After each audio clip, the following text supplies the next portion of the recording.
I love this idea, the ghost in the machine, right? The harmonics element behind various data centers. Talk to me about this slide, right? Different types of loads where harmonics can really give you a lot of information and where you can see some of the problems. I just want you to talk to this. This is one of my favorite slides. Go ahead, Amanda.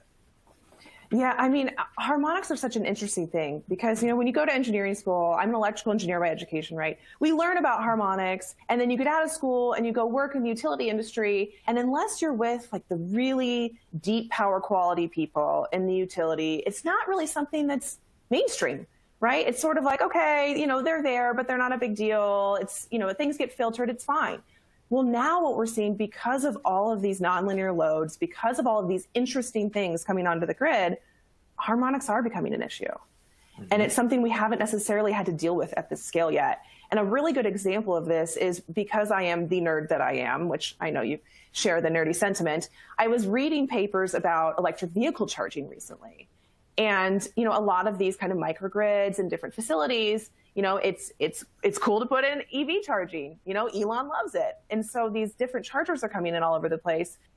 Well, it's been found that certain chargers are throwing out the 23rd and 25th harmonic. Kind of random. Nobody knows why, right? So you start digging into these papers and you look at, okay, the more chargers we put, these harmonics are going to start to compound. And then it is going to become an issue because each of those charging stations has requirements they have to meet, right? They can only put out so much total harmonic distortion before they're out of compliance because we know it'll cause problems. But who's monitoring all of those collaboratively, right? Who's looking at all of the different things that are putting harmonics on your system and making sure things aren't going wonky, right? And that's one of the conversations we're having a lot. And I think a few slides down, there's a quote from one of our utility partners who's putting in our sensor product because of our harmonic capabilities. Because what we say is we don't know what we don't know, right? You're not going to know you have a harmonic issue until there's an issue, unless you're actively monitoring it.